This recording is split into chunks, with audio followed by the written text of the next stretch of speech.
producer and brand new Canadian. I've been here 3 years, loving every moment here in Vancouver, and certainly now connecting with my people. I eat chicken, yes. That's what we do. And so thank you all for being here for Black Restaurant Week's Fall 2023 edition, right? It's Media Day, and we're excited to have you all here. We're about to have a wonderful panel discussion about what we do at ByBlacks and all the ways that we're able to support each other. That's the important part. When I came here, it was interesting because I'm coming from the American South, an area, if you've been there, we connect all the time. And I come here and I see sometimes folks look away from me. I see sometimes folks don't hold the door, they let it slam in my face. And it hurts me when it's one of us. And so if we want that to not be the case, then we have to be the change. We have to stand in the need, and we have to show people how to act. Like, we got our own thing. And you all are already doing it, I know that, so thank you all for being here again. And so right now, a little bit about myself. I'm, as I mentioned, a producer and host of a travel docuseries on PBS in the U.S. called Fly Brother with Ernest White II. I'm the only Black producer and host of travel on national broadcast television in the U.S., which kind of reaches the world. Thank you. We're about to have our third season come out in January. So we're excited for that. So if you have a chance, you can look up Fly Brother PBS and you'll see me skinning and grinning, but making the money. So, all right. Again, happy to be here. I'm going to let everybody introduce themselves. So, you all please, big round of applause, Mr. Claudia. Good night, everyone. I've met a lot of you, if not most of you already, but for those of you who haven't met me before, my name is Claudia Ali. I'm the VP, Vice President of the Black Business Association of BC. And I'm basically here to help you guys with whatever you need with regards to expanding, growing, and scaling your businesses. So I'm the guy to talk to. We have our BBABC squad in the building. So please feel free, shout out to the squad. So we're here to help. That's what we do. We try to help you in whatever way we can and in whatever capacity we're able. So that's just it, and that's what we're here for you guys. Bless. Hello, good night. My name is Tobias Brown. I'm owner of Tommy Chuck, the spot. That is the spot. So, I'm also on Burnell Foods. We're in Linus Austin again. I'm grateful to be here. Thank you for hosting us, brother. Amazing. Enjoying that sexy AF. I said it. I love y'all. Hey. Hello, everybody. Clint David of Calabash Bistro. I hope you all enjoyed the food. We're here for you, any catering, anything you need, parties, we're here for you. All right, thanks.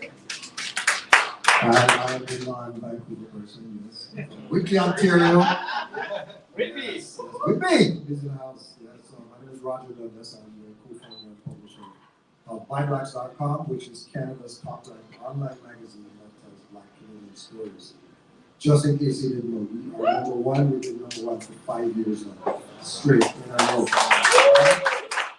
So we're gonna, I don't know if I should start off talking about the restaurant week. Please do. Yeah, okay. So what we've been doing is doing this restaurant week. This is the sixth time we're doing it. We do it twice a year, spring and fall editions, so that's May and November. So in November of this year, November 20th to the 26th, participating restaurants across the country, they're gonna offer a prefix menu, appetizer, entree, dessert. It's like a special. If you think about like what the Chinese restaurants can offer a special, it's slightly discounted, and just for a week. So what we do is we try to work with the destination marketing organizations, the Black Business Associations across the country, Black media.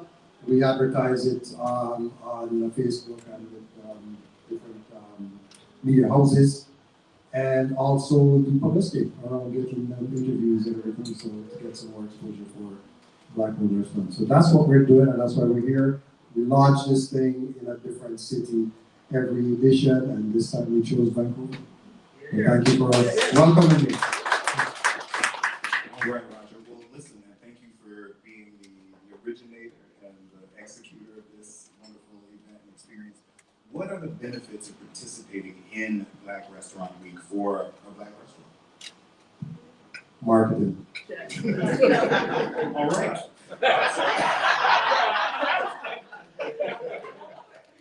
Exposure, awareness, for people to know that you're here. patronize your business. Okay, and so then what are some of the challenges you have found that either you have faced in putting on these events, or you found the businesses have faced? For us, it's strange because it's the businesses oftentimes don't want to participate. So there seems to be a disconnect. If you're offering somebody something for free to promote their business, and then they're like, no, I don't think I want to get a free publicity. That sounds weird to me because I don't know how many people here that's running business who would say no to free publicity, right? So there's a disconnect between the restaurants and the destination marketing organizations, the disconnect between the Black community associations. There's just a disconnect, right? And they don't see the value. So I think that's been one of the biggest challenges. Great. Thank you. Now for you two gentlemen, what do you think motivated you to open up a restaurant in the first place, considering some of the challenges faced as entrepreneurs, as Black entrepreneurs in any environment, but particularly here in Vancouver?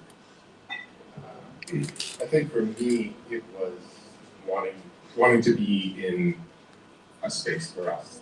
You know, opening up a restaurant, you know, was something that I always wanted to do from 5 years old, you know, and having it Caribbean inspired, music, art, everything from the African diaspora, that's something that was in my heart from time. So when, after, you know, going to school and, you know, studying, all that sort of thing, going back home to Guyana, learning there, it was just had to be done. And Vancouver did not have a space for Black people, you know.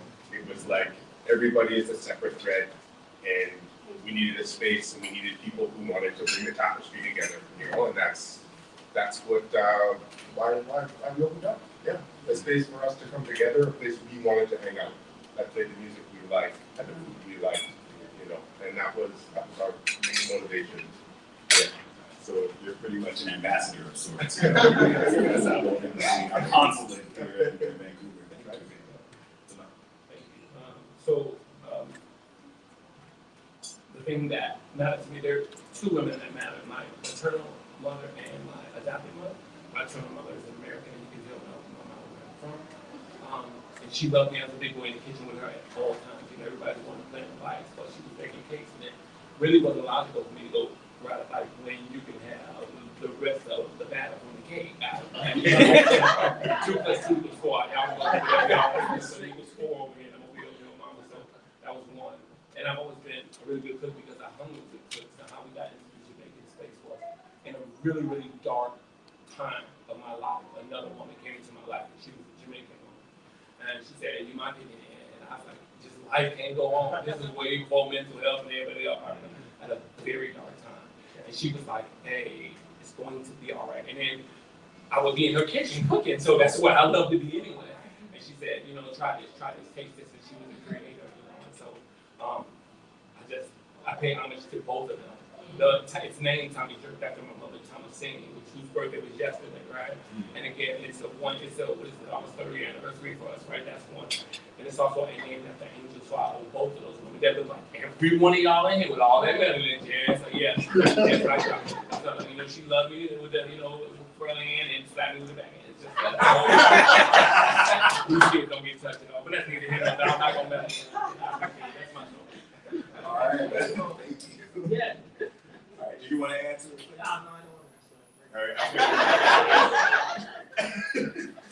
right. Well, so then, when you both have been operating coming out of the pandemic, how have you found it operationally since? In terms of just your ability to do what you do. Well, tricky to say the least. Definitely, it's been a struggle since the pandemic, you know, and we're still not recovering. You know, it's a slow roll. It's paying off all those debts that you incurred, and that's just the way it is. And there's no real two ways about it, you know. So, you know, and yeah, it's been difficult, you know, and we have a little bit extra things to deal with now where we are here, and we all saw it on the way in. So there's that whole aspect as well. So it's like, you know, it is what it is though, and we love to do what we do, and that's why we're still here doing it. So I noticed like same issues. You know, we started back of the parking lot. I remember like this. Pulled up and there was a parking lot and there was a tumbleweed that went past. And they hey, we're the BBABC. What? It was just the sweetest part. And they came and tasted food and did it live. They didn't have to do that. But the thing that I found is, in order for you to succeed, you're going to have to go somewhere that you've never been before. And we are in a place that none of us have ever been. There's a few of us that have. They'll help you navigate through the pieces. But the truth is, the money that you want to make in your business is not in the hands of anybody that you know. So stop calling your cousins. Tell you love them. I said what I said. I love my cousins. You can look at it a couple of ways. You can say, and I would say this to this brother here, this is the first time we ever met face to face. There's 5.2 million people here. 5.2. We are 1%. So okay, that's fine. But it's 99% of the people who have never had your food, never tried your jewelry, never did this, never. Your thing is color specific. To my friend I was just talking to, and then with the husband and the kids, I love you and all of this stuff. But if you see a woman walking down the street with jewelry on, can you tell who made that jewelry? They can't. That means yours is valuable as everybody else's, right? So I noticed at home, and I can say anywhere else, Asian people, we would always go to the mall, we get orange chicken, we get this, we get that, we get everything else, right? Why they not eating our food? Why? Because there's a disconnect. But I noticed with having this contract, and I have the catering services for 750 kids at a school just east of here, right? And so it's an international hub. Japanese, pick one, German kids, Italian. I mean, that's fresh off the plane. Italian 100%, not going to apologize, wear their jerseys. So we should do the same thing. But when I cook food and they eat it, I'm on it. They never have to say, oh, this tastes good. Because kids don't lie. They're not going to lie. But you have to go to a place and say, hello, this is my business. This is what I do.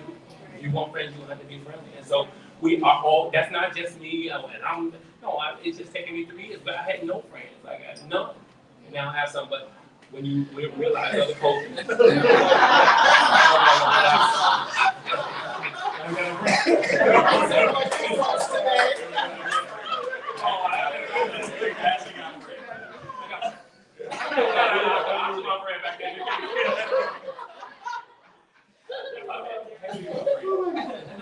We're going to come back to Clavia in a second, but I wanted to ask you, gentlemen, then when we look at coming out of the pandemic and also just looking at the challenges of keeping folks working for you. You know, there's 170,000 food service vacancies, I think, Restaurants Canada reported. So how have you been able to deal with that in a way that's been satisfactory, that's kept you going up to now? If you have it. It's inevitable. It's a high turnover business that we just accept it and know that part of it. It's people that are amazing and they will often be like, hey, I no longer want to do this. That doesn't mean you have feelings, ill feelings. You got to say, I understand, and be able to move just like that. And just like you got that person, you're going to have another amazing person. And if you see them on the street, hey, that's it. So that's my short answer right here. Ultimately, you want to find somebody else. Yeah, it's true. I mean, in this industry, staff is just turns over quickly, and that's just the way it is, you know. So you either have to really bring them into your family and your business, and allow them to trust you, you know. And it's a two-way street. So both parties have to trust. Both parties have to work hard. Nobody can really come into a restaurant and think that they can just, walk around and move a fork or a plate here and there. They actually have to work hard, and that's the only way in this industry that it works. It's it's not easy. It's not an easy industry to really develop. It's beautiful too, because with that hard work, you have so much joy on people's faces that I walk through the room today and see everybody smiling and laughing, and that's what it's all about. That's the beauty of it. So, yeah. Thank you, man. Thank you both again for doing it. It takes courage. You have to go out to where you've got to venture where you've never ventured before, like you said. And you're providing opportunities for people to eat. You're providing opportunities for people to work. And you're, adding to the economy, your own and where we live. So thank you personally. All right, now, Clavia, to BBABC, what kind of financial support does the organization offer entrepreneurs like these people? Thanks for that question. Firstly, we don't offer any financial support. We're a nonprofit. Let's get this. Apart from that, with all our restaurant brethren, like Roger mentioned it, there's a few ways that we can tackle this, and we're obviously business operations. So the way we would tackle a problem like this, we'd be looking at the restaurant, and we're saying stuff like Roger already mentioned, marketing. That's a big one. I think that's probably one of, if not the biggest issue that our food industry, restaurateurs and stuff like that face. There might be supply and logistics issues in terms of getting food stuff, products and stuff that you need for your ingredients and your menus. We can help in terms of finding proper distribution networks. We can help in terms of helping you to franchise your operation, right? Because restaurants, maybe there's another opportunity in another location. We can help you look into the feasibility of scaling your operation and opening another one, a franchise, or looking into a franchise model for your existing location. There's other things in terms of actual business efficiency supports. So, people run a restaurant, maybe it's a side business that you started working on and you're developing it now, or your accounting is shot to hell, you know what I mean, and some of the other business organizational features are gone. We can also help you with getting accounting, your tax filings in order. There's other, operational supports that we can provide you with, and that will make your business efficient. And when your business is efficient, you can take proper account of where you spend your money. And if you know where you're spending your money, you can make proper business decisions. And that creates success. So there's many ways. I would say if it's focused on business operations, then we're the people that come talk to. And we can definitely, if we don't do it directly in-house, we can definitely find a resource within our community, within our greater community,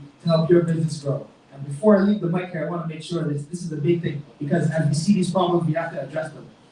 We don't have the connect, like Roger said, between our restaurant crew and our community in general, and the business associations, BBABC included. We're going to change that, brethren. We're at the top. We have to change that stuff, because food, culture, music, that's us. That's what we do. And that's where we make a lot of our money. So if we're going to, as be a business association, we have to bring these things together and link them and make the thread strong, right? And I just want to make sure that before we leave here, we have that kind of, that understanding that we're going to help you guys to promote it in the greater community, and not just with events that we do, but just in terms of greater awareness, greater participation, greater involvement from our community in our restaurant business, because food is what we do. It's who we are.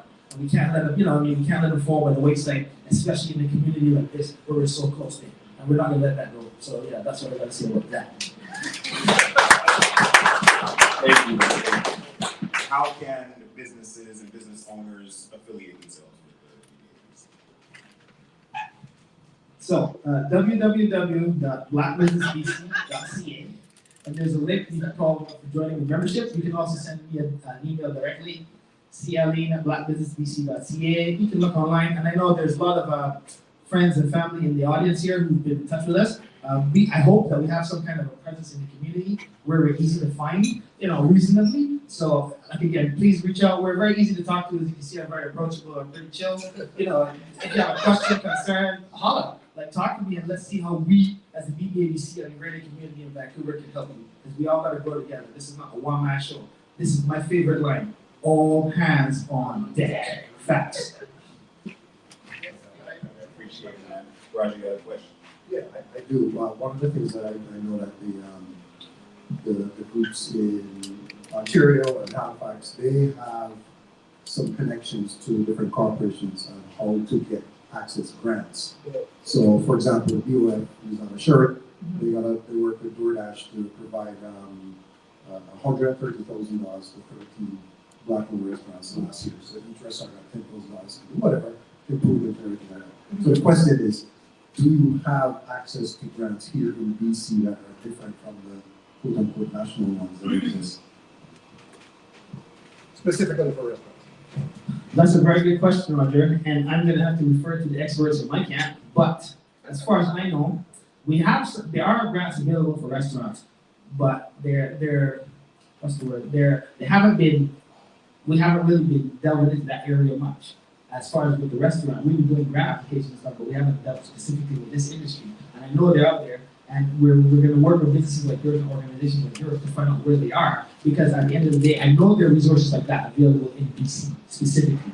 And so, with partnership with the restaurant guys and the greater community, I feel we can maybe come up with some kind of pipeline where we can funnel the restaurants through specific grant programs as long as they qualify. There's an IT program called CDAP that we use for getting IT technologies, websites, and other stuff for other businesses, but that's specific to IT.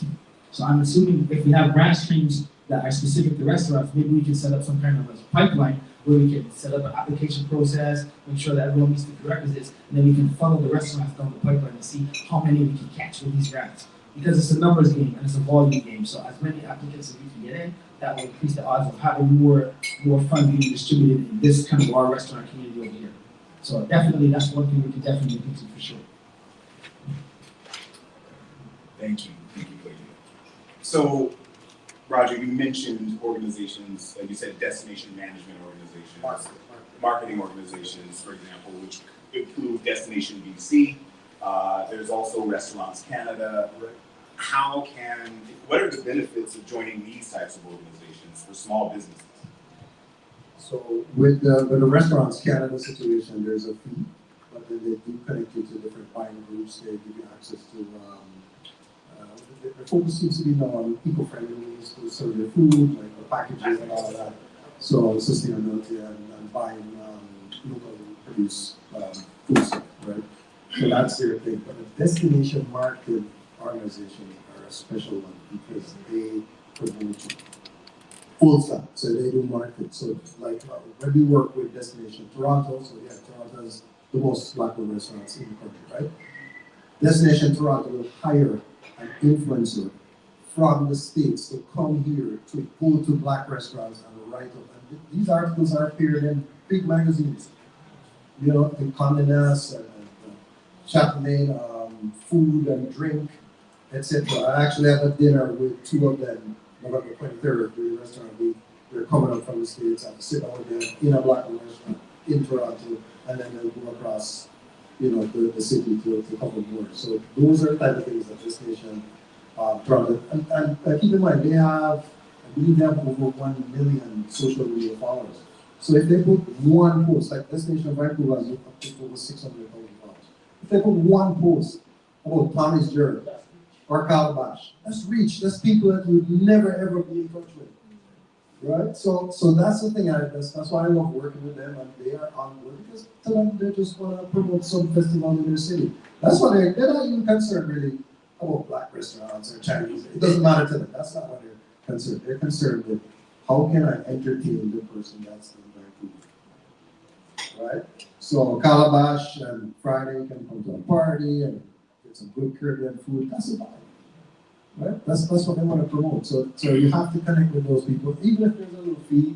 I haven't seen a fee over $300 per annum for any of them. So even if there's a fee, I would recommend strongly joining.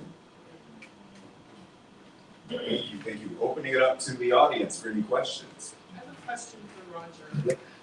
You mentioned that you think there is a wide divide, if you will, between organizations that are local, let's say in BC, so BC, the restaurants, and perhaps the community as well. What are any solutions as to how to bridge those gaps? Yeah.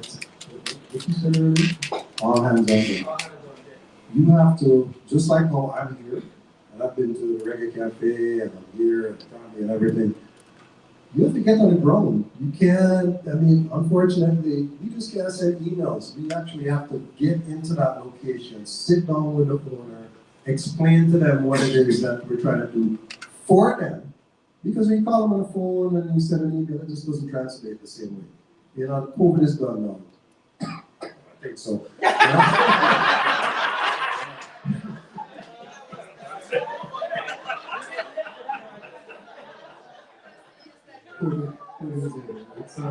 We're back into in person, right? We're back into in person meetings.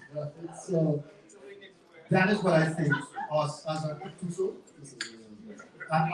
a community, I think that we like to eat our own food, and we like to go to spaces like this. It feels to me like home. I feel welcomed here versus going to Cactus or wherever we're right? So I feel welcome, and I think that's what people want, right? So we as Black people need to help every Black business, including restaurants. The restaurants to me is a special place. because this is culture.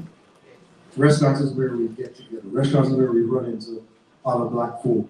And restaurants is where we feel like we belong. When you go to campus, yeah, the food is good, but I don't feel like I belong in the space. I feel like I belong. Look at the artwork on the wall. Right? We belong. Thank you. Next question. I have a question then. In terms of the reach of ByBlacks and Restaurant Week, you know, where are restaurants participating throughout Canada? Yes. So we have BC, Ontario, Quebec, and Nova Scotia. Last time we had also Alberta, New Brunswick, Prince Edward Island. There's like 6 restaurants out there, believe it or not, such a tiny place. Newfoundland, there's 2, I think, but this time around it's just the 4 provinces.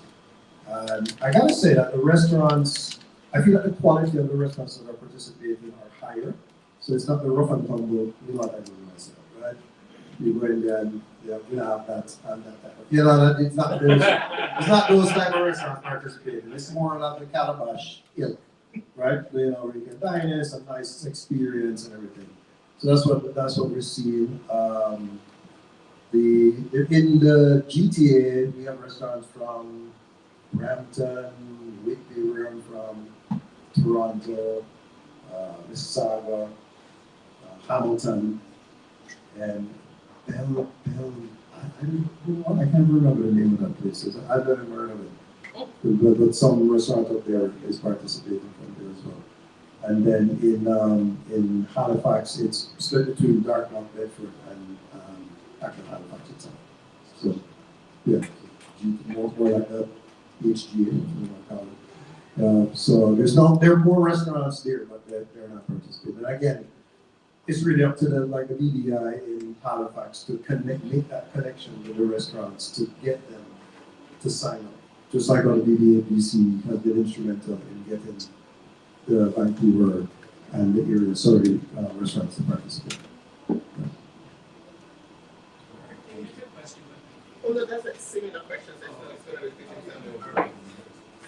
get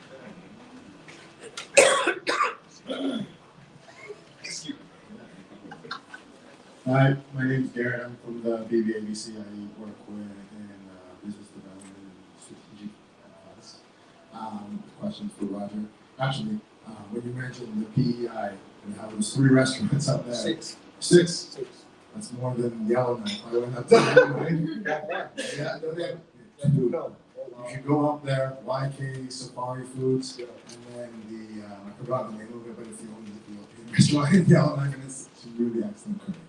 Really awesome. Anyways, I was curious, is there a guide? You were mentioning all this stuff about, just how a restaurant can get some funding, or how a restaurant can get in with ByBlacks and get some marketing and so on. Is there any resources that someone like a restaurant owner like myself, who talks to business owners all the time,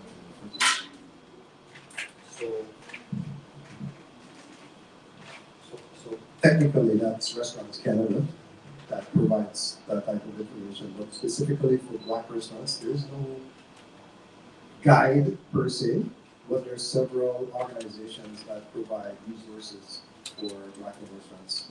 So the national ones, BBPA, the Black Chamber of Commerce, Afro-Caribbean Business Network, and even Face Coalition. So Face provides loans for Black restaurants, but there's no guide really. I think that's what we're trying to curate.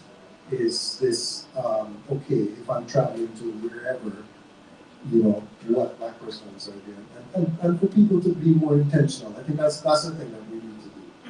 We need to be more intentional about when we travel somewhere in Canada. I'll say, you know what, I'm gonna go find the Black restaurants that are here. So really, that's really what it is. But you're right. There should be kind of like a blueprint to help restaurants specifically on how to make it.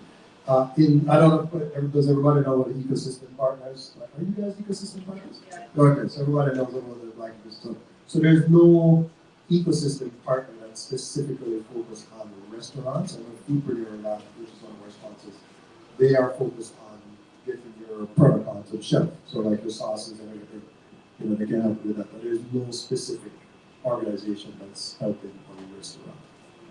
So it's just, so it comes back to just the generic business association, the ACB and those ones. And the BBAC for Vancouver, right?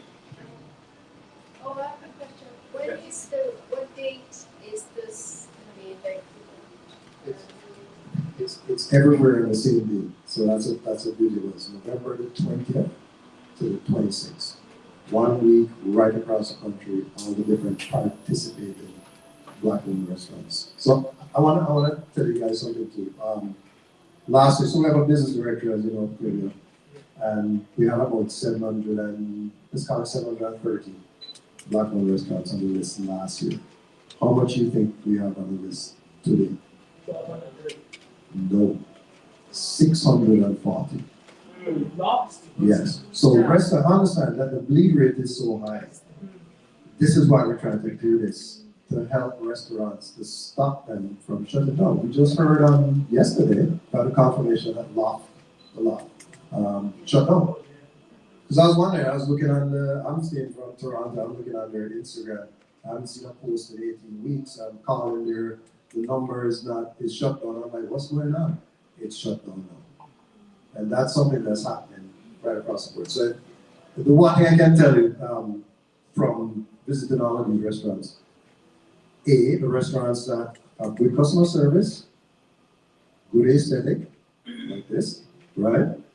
Good marketing, they're opening up new locations. Do I hear that again? Customer service, clean. You guys know Tash the Millionaire, the social media influencer, anybody know her? She goes into the bathroom of the restaurants and comments on the cleanliness of the bathroom because that's an indication of how clean the kitchen will be. Right? Yeah. Because those are the things. People are looking at those things. You know, older people like myself, I don't really care so much about that. I just want the food to be good. Younger people, they're looking at Instagram. Can I find somewhere where I can take a good picture so that I can post online, right? That's what they're concerned about. So those restaurants that are concerned about that and the food is good, the average Black restaurant, the food is good, right? True? Food is always good, right? So the ones that do that consistently, they're growing. And then the rest of them are going down. Question? No. I have a question. So for anyone who maybe is considering opening up a restaurant, I mean, you're talking about the ecosystem, and you're talking about the situation across the country, the numbers are going down. So for anyone who maybe is considering getting into this field, then what do you say to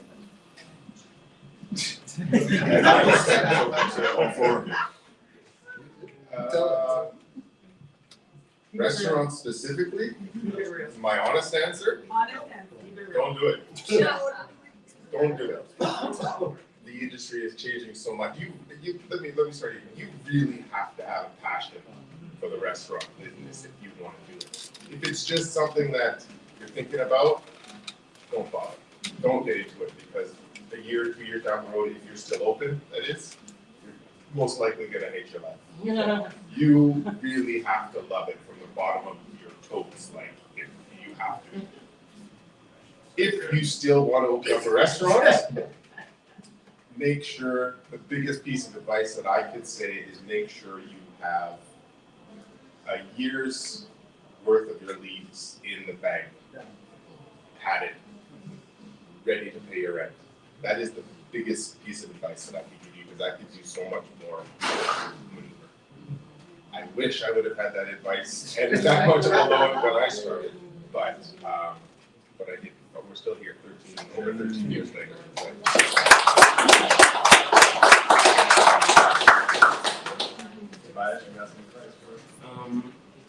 Your dream is gonna call you. It's gonna call you. At the end of a long, you worked hard like a dog all day long, and you finally lay down. It'll speak in that soft voice and be like, "Hey, stop."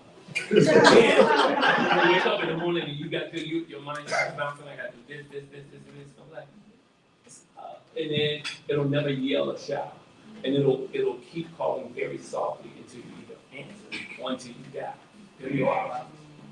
Do it and have no regrets. Whatever I do, I'm gonna give it all. I started and said, I don't care if nobody show up today, I will be here tomorrow. I will be here next week. I will be here again. And it's slow days. There are slow days. Everything isn't gonna be magical. But it's just like I will be here tomorrow to do it and do it and do it. And if I fail, then I will get up and do it again. Don't know about all y'all got babies, find somebody with a baby somewhere. When they fall down or whatever have you, they really just looking for attention. But once you walk away for a second, she gonna get up, she gonna knock herself off, and she gonna keep on walking. Do it. Wow. But hey, I gotta say one more thing. But bro, you did it for 13 years. That's all I'm saying. 1-3 is all I gotta say. I know it's hard, but it's 1-3. I'm on 3. I got 10 more years to go before I even get into the game where we having a conversation like this. It's crazy that you asked that question because there's so many. Although the net effect is that there are more restaurants closing than there are opening, right? So there are new restaurants opening, and I want to highlight 2 restaurants in particular that opened in Toronto recently. And if you get there, try them out. First one is Mermaid's Fine. So it's in Little Jamaica, right? This lady used to be an esthetician. So when COVID happened, shut her business down. So she said, I have the space, paying rent, I want to figure out something to do. She started serving seafood boil and bubble tea. Bubble tea. Black woman, I have never heard that in my life.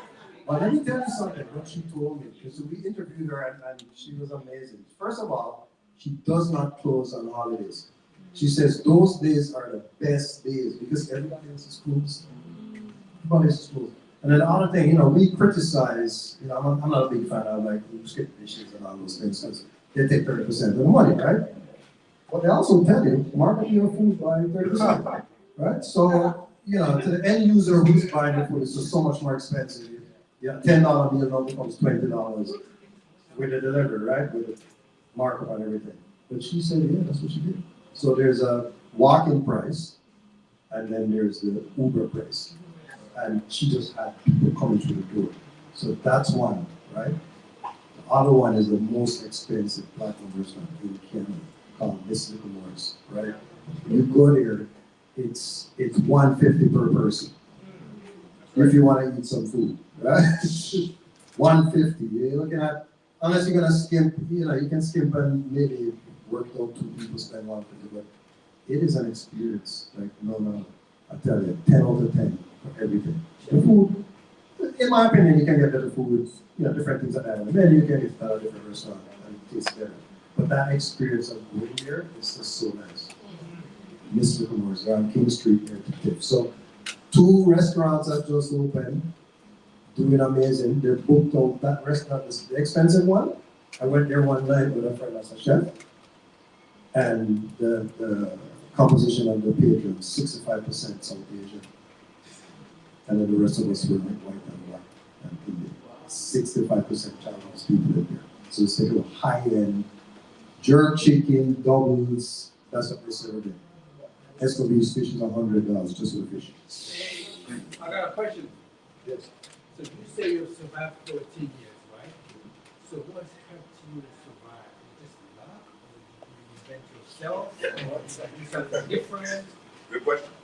That's a good question, and I was thinking along those lines, So, doing your best to diversify into different avenues of revenue. That is one thing. So for here, we have the lounge downstairs, which we have dancing, DJs, live music, that sort of thing. So that brings in a whole nother crowd of people. Stuff like our retail products. I mean, it's slow moving, like having another revenue stream to bring some money in and to get that promotion out. That's kind of the way I look at those spices and sauces. It's as much promotion as it is, us selling a product, right? So find another revenue stream. For example, if you're going to open up a restaurant, think about a takeout window, somewhere if you can do it. Think about delivery, and get maybe DoorDash will put another grant out, but find other ways to bring in money. Those are catering is another one. Those are great things to do. So those are some of the things that we did. And just touching back on said, no, don't open a restaurant. You know, with that, you and connecting that with different revenue streams and stuff, those are really the only ways I see moving forward that restaurants will survive. You can't just be a brick and mortar and serve food straight anymore. You have to have something else. You have to have great cocktails. You have to have good customer service. You have to bring in these things that are going to set you above or set you in a different place than just a restaurant. Amazing, and I appreciate the comments, Colin. When we were talking, Brendan, I just had some gears turning in my head. And I feel like all this information that we're putting down here from Roger, from you guys, from Tobias, maybe, and there's other restaurateurs here, maybe we need some kind of a playbook for basic stuff. You know what I'm saying? Not crazy detail because it's gonna get lost in the weeds. But we can have a playbook, one for marketing stuff that you just talked about, Roger, one for income stream diversification, like how to set up different things, wholesale, whatever, takeout, right? And then the other part could be whether you're going to be mobile or you're going to be brick and mortar, because the food truck thing is another angle. So I think having a playbook where there is input from people who've done it, that's kind of the key with the playbook. I don't just want a playbook with plays in it. I want a playbook with plays from people that have done the play. So, you know what I mean? In that restaurant, like you're talking about the liquor board, maybe they have some things that they do that make them successful. Maybe we can borrow from their little playbook. There are a few things we want to apply to every restaurant, but there's a few things we can learn from that playbook. And maybe Roger does some things in here that another restaurateur can learn from. Whether it's how he handles the product, whether it's how he puts the stuff in the fridge, like how he organizes the produce. You know what I mean? There's operational stuff, there's financial stuff, there's ways that we can learn from each other. And I feel maybe we need to put some kind of resource database somewhere for us to be able to tap into, mostly the community, so we can look and learn from each other. Because that's another thing, the issue is communication and marketing. So maybe if we can communicate more, we can learn more from each other and grow everybody, step everybody up. So that's kind of where I think we can figure that out. Right, Roger? So we'll figure something out, Roger? Yeah, sir. We did some workshops, a couple, what month was it? I think it was fall 2021. And those were good. So it's the same idea. We had different experts. We had somebody from food lab talk about how to get your product into the grocery supermarket. We have a social media influencer, famous. He has over 200,000 followers on Instagram. So he was talking about best ways to market. So we brought in different experts. I feel like we need to do it again. Yeah, I was going to ask you, Yeah. that session. You know what? I don't. Then we can put it up. Yeah, I don't remember if we recorded it. So maybe we just need to do it again. Do it again And and then record it. record it. Yeah, stuff like that. And then we can have it on demand. Yeah. Well, that's a great idea. And I think the restaurants appreciated that. Yeah, because we talk to each other, we learn of each other's life and in real time. All right, thank you. Oh, yeah.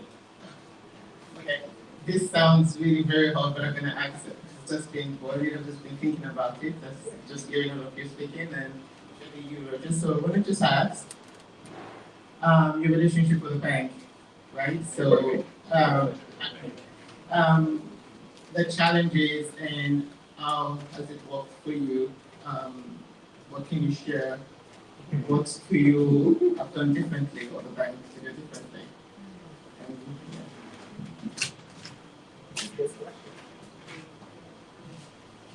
I will not tell a lie. I'll be perfectly honest with you. When we started, we had 3 partners. Okay, myself, Roger Collins, and Sam Wilcox. Sam's like English gentleman, right? Loves the culture. Beside the point. So, when we would all 3 of us, before we opened, and we're looking for money, we go to banks, ask for loans. Roger and I walk in first. We might as well just turn around and walk right back in. No lie. Sam goes in first. It's an acceptable meeting that we can actually take. And that was just the reality of it. And then when we opened and say delivery person will come in, health inspector or any types of person will come in, all 3 of us are sitting at the bar or working, whatever. Everybody looks at Sam first as the owner, even though calabash and all this sorts of things. So going to banks and those types of things was extremely difficult. It wasn't until we found the right places, the right people with the right things, and had the right investors that already had a name for themselves before a bank would even talk to us. That was just the reality of it. You know, so we had to get 3 different investors before anybody would sign off. And even still, one person would say, well, if they sign off, we'll do it. The next person would say, if they sign off, we'll do it. And it was literally, so we had to get everyone to sign together for it to work. And that was, yeah, it was a real drag to go to the banks and ask for money and ask for loans and stuff. So, yeah. I'm trying to go a little bit deeper. When you mentioned they look at Sam and they think Sam was the owner, why did you what was Sam and why did Sam was the white man in the ownership. Okay, so you just answered the question because I'm part of a group funded by the government where we're trying to remove discrimination from accessing funding. And I really wanted to see if you've experienced that, so that's really very disheartening to hear. Because I work for the bank and I'm one that is kind of trying to find ways that we can create a balance, strike a balance, and to bring fairness into accessing funds and money to the cycle.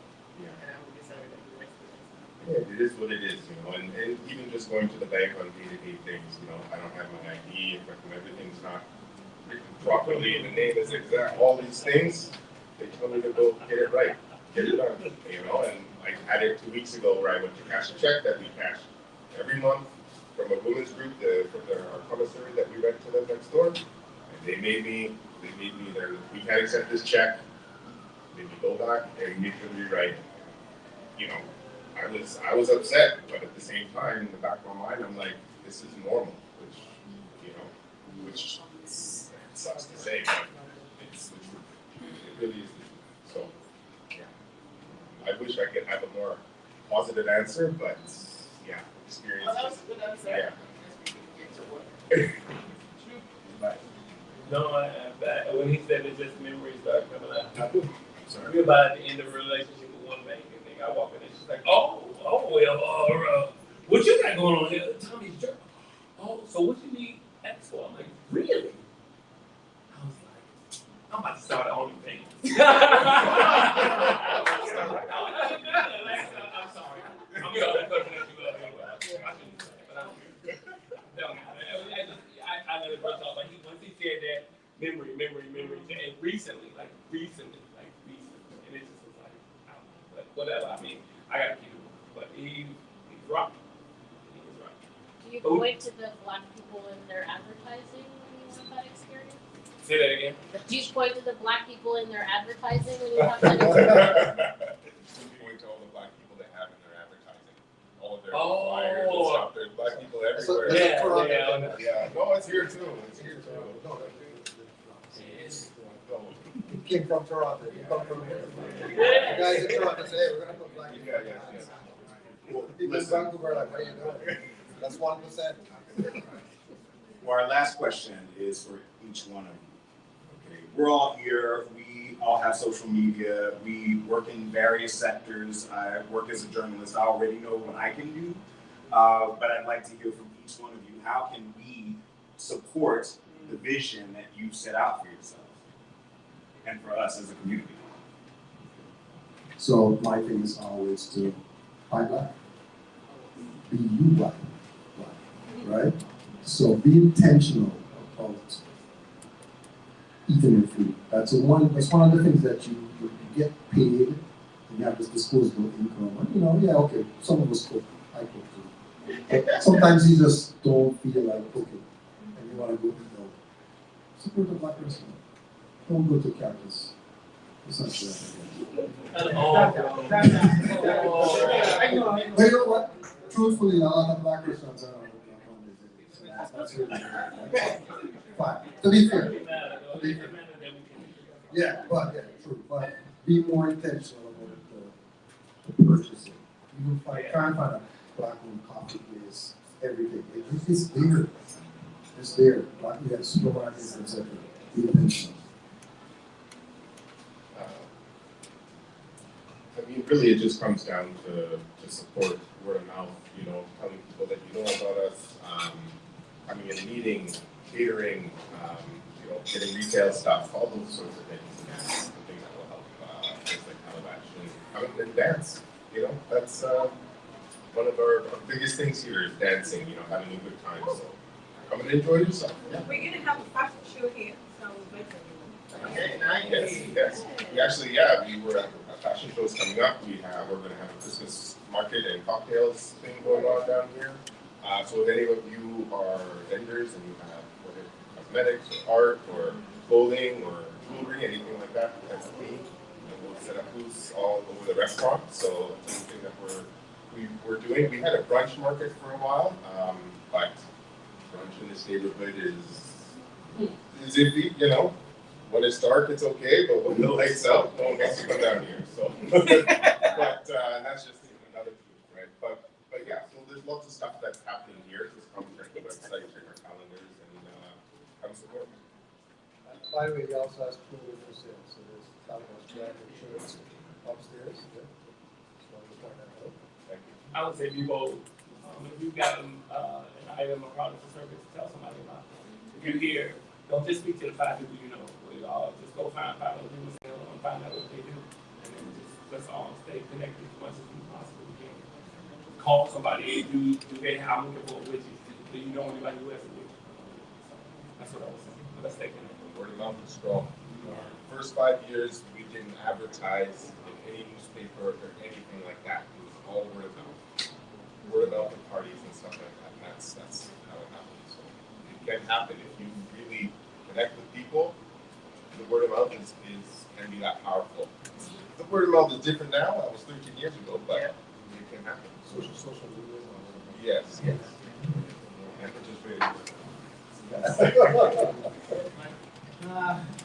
I think for what you guys can do to us to help this cause that we're all working towards, I feel it's a heavy order, but I think communication is a big one. I mean, it's up to us as the association. It's up to us to communicate with you guys, to give you guys the information, and to get you guys positioned in a way that you can expand your businesses and do whatever you need to do. But on a community-wise, none of this is going to work really unless that community consciousness is here amongst everybody. When I talk, and I can see people looking at me and understanding what I'm saying.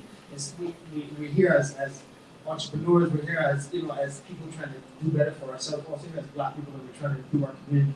And it's not just for anyone in here actually.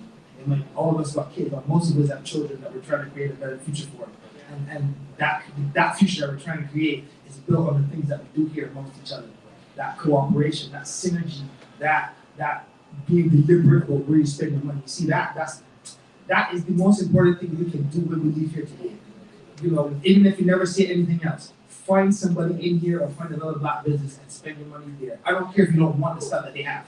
I don't. If you know what I mean? If you sell a waffle, I'm Virgin Noah selling waffles. I love waffles. My kids love waffles. I think my kids more than me. I'll buy them for the kids. You know what I mean? Like just to give you the sale. And I think if we have that kind of mentality when we leave here and we apply it to every business that we have, and first of all, we're going to work. Our job as a business association is to connect with us. It's to make sure you can find each other, to make sure you can find the products and the services. And I feel like if we can do that part on our side, and you guys can form the connections, we can build this community, we can build this business entrepreneurial kind of organization thing and take it to the next level. And that's really what we need to do. Have each other's back. That's it. Gentlemen, we have a few more questions. I want to say something. In the spirit of connections, I really do like what your association do, bringing all of us together. It's great. But then when we come together, what do we do with that? That's the question. So, saying the cracks in Vancouver, even when I walked in here, I remember some of us were a little bit, I don't know if it was shivers or just kind of like being on your own and saying hello. I think we should be intentional in knowing who is who in the room and making form that connection and trying to find out what they do and how you can expand that relationship, because it's a good opportunity. We're all in one room now, we've met each other, what we're going to do with it. So what you're going to do with it today is go to your social media, this is not cactus, and put #Calabash and get all of those snowbirds to come here and find out exactly what's going on here, what's calabash, let's come eat. So I think how many of us in the room, I think we're more than maybe how many, I don't know, I'm not good at working back and I can't even count. But listen, if we can promote calabash tonight, and then the same way we go and promote another organization and we just make it intentional.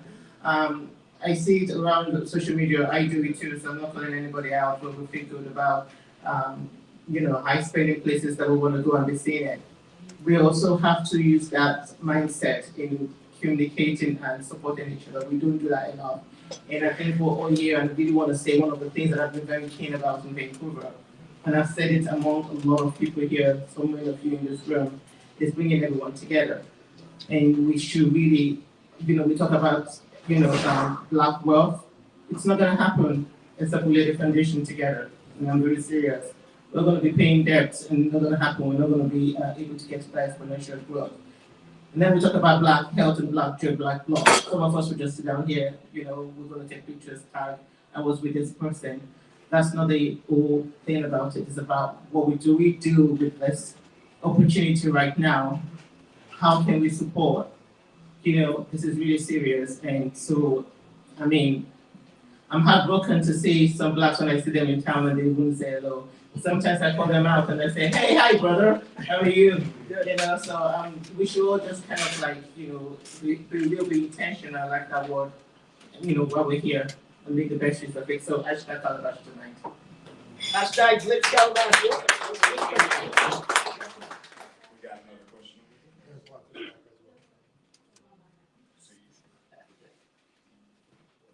I don't need the mic. I think I was just gonna say, yes, it's the black population in BC is 1.2%, but I think if we can all work on changing the narrative that there's no black people here, and just actually, changing that narrative even within ourselves and talking about, yes, there's strong communities here, there's lots of people, there's lots of organizations, there's businesses, there's people doing really interesting stuff, and not perpetuating that narrative that makes us invisible. I think that would be really important to helping with changing and have people looking out, because sometimes you talk to people and they are looking for these experiences, these restaurants, and they buy into the narrative that we're not there, but we're here. So. You're here? Hi everyone. So I think just to add to that, I'm from Toronto originally, and I think one of the biggest shocks for me was coming in here. Of course, the population, but then I think being in a smaller community, we often do find each other, and I do see the support within our community. As a person who is in the food industry, one of the biggest fear that I faced was opening a restaurant. Just seeing the continuous closure of restaurants. And I have one question around what are some of your goals that you're hoping to see? Like there is a trend now for a need for more daytime spaces, like brunch and creating those kind of opportunities. I recently was in Harlem and I waited for an hour and a half for space. Exactly. They have karaoke all day, right? And it was worth the wait because everyone was dancing outside, dancing inside and singing. But I was really hungry. I had brunch at 6 p.m. Right? But that's the experience. And I think that's sort of what we're missing. And looking at all different times. And then how do we multiply that, right? Otherwise, if you only have what calabash is going to make is the first place I came to. But how do we commit to multiplying that and kind of following the trend of what restaurant boards like ourselves are looking for? Awesome question. From an organizational standpoint, and I guess a community standpoint, we just got to get out and support each other. I think that's the ground level. And I think with that, with the increasing volume of support, that creates opportunities for other people to get into the space. Because then what happens is other people see the support. Maybe they're maybe there's a potential restaurant owner in this audience right now having dinner in this restaurant and seeing the patronage, seeing the support, seeing, oh, this restaurant's busy, and our people are up in here.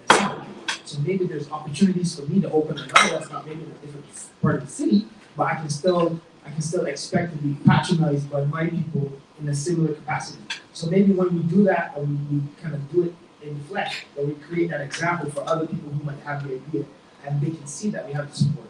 And then, and again, I don't want to perpetuate the narrative, but we know that in business, our business is not going to be completely supported by our community.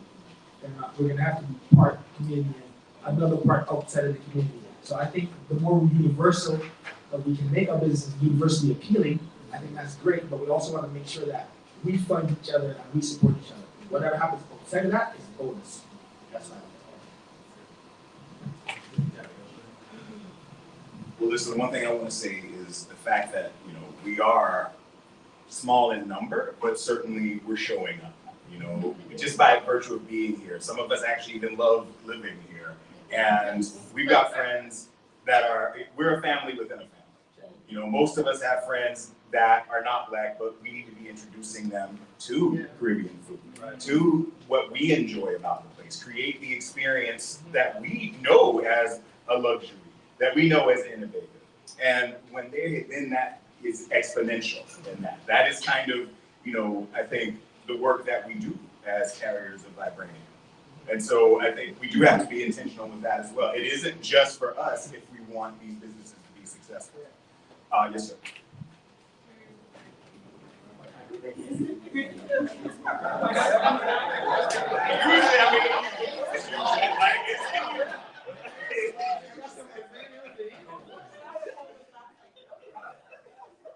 Good evening, everyone. Michael from the ByBlacks. I work on the blood at the store that they have there. So one time I had this Black lady come in and she said, "Oh, this is a Black store. Black people normally don't do well with these things." So it was disheartening to hear that from the Black community. But guess what? We don't care.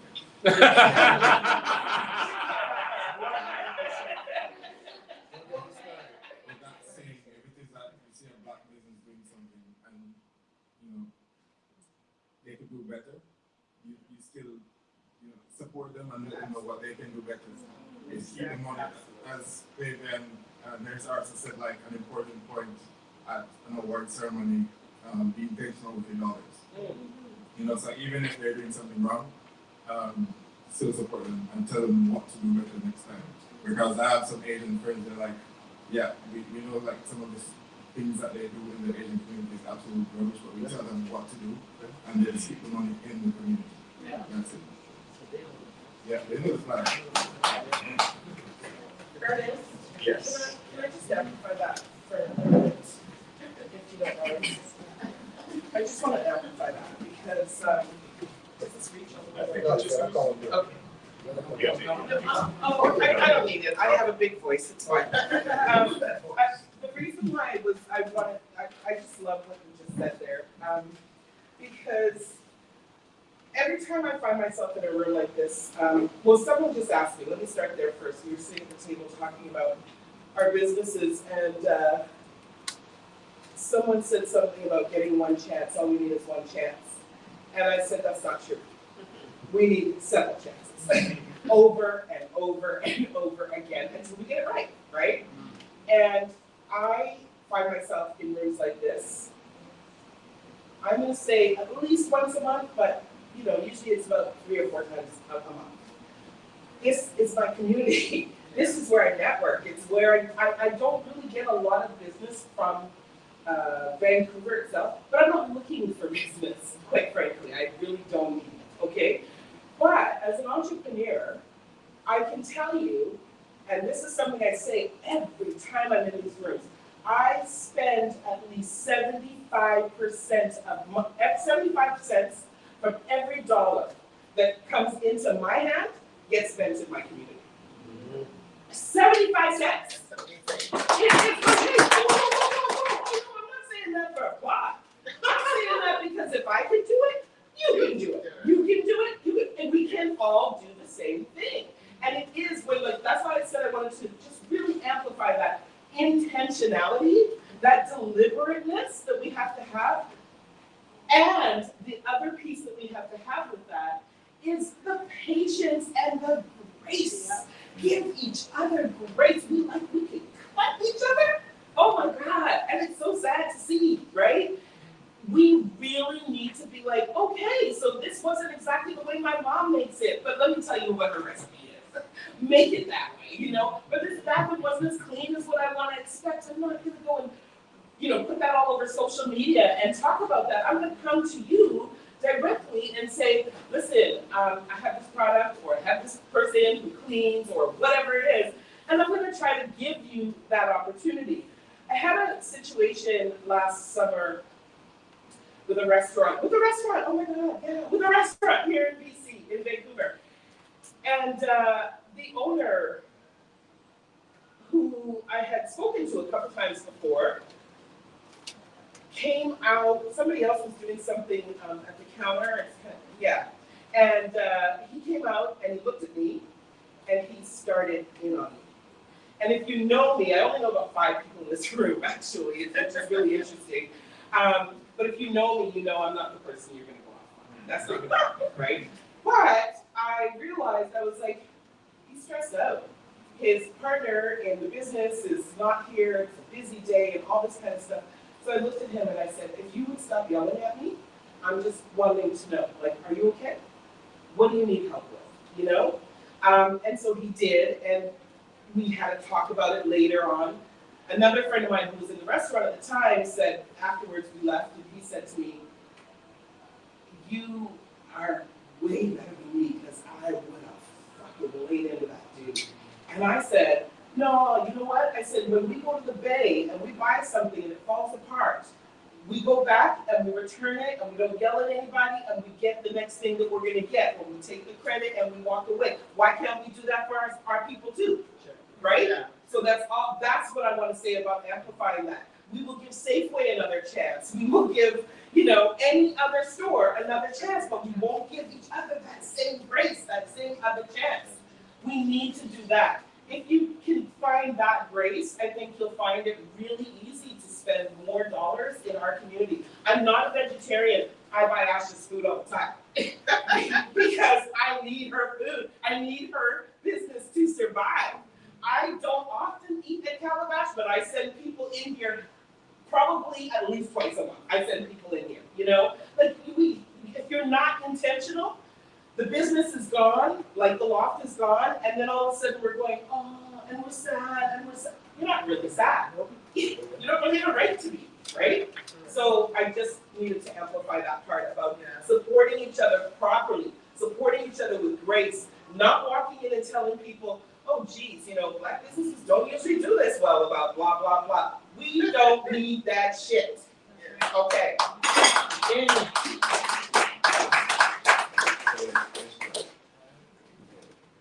Well, any final questions? Thoughts? No, after that. Yes. Well, again, everybody, you want to hashtag Calabash Caribbean Bistro, you want to hashtag Tommy's Jerk, BBABC, of course, ByBlacks, and also, you know, talk to each other. If there's somebody in here you don't know, say hello. Get to know them. Again, some of us in here have large reach. My show reaches 108 million U.S. television households. Talk to me, You know, like, oh, my show reaches 108 million television households. That's 89%, 93% of the entire market. So, you know, there's, talk to them. Yeah. You know, talk to you. You don't know who's in here, actually. So while we're being in our feelings and annoyed, and we had to come out in the rain, well, you're here. You're here. This is where the rubber meets the road. Act like we got some homes in it. And open it up. Thank you, everyone, for coming tonight. You look beautiful, by the way. Enjoy the food and dance. I got one last thing, guys. There's still dessert. Can we give him one more hand?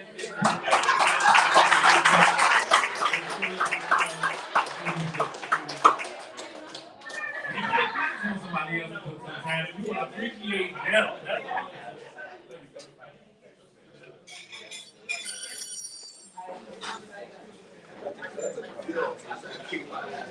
all.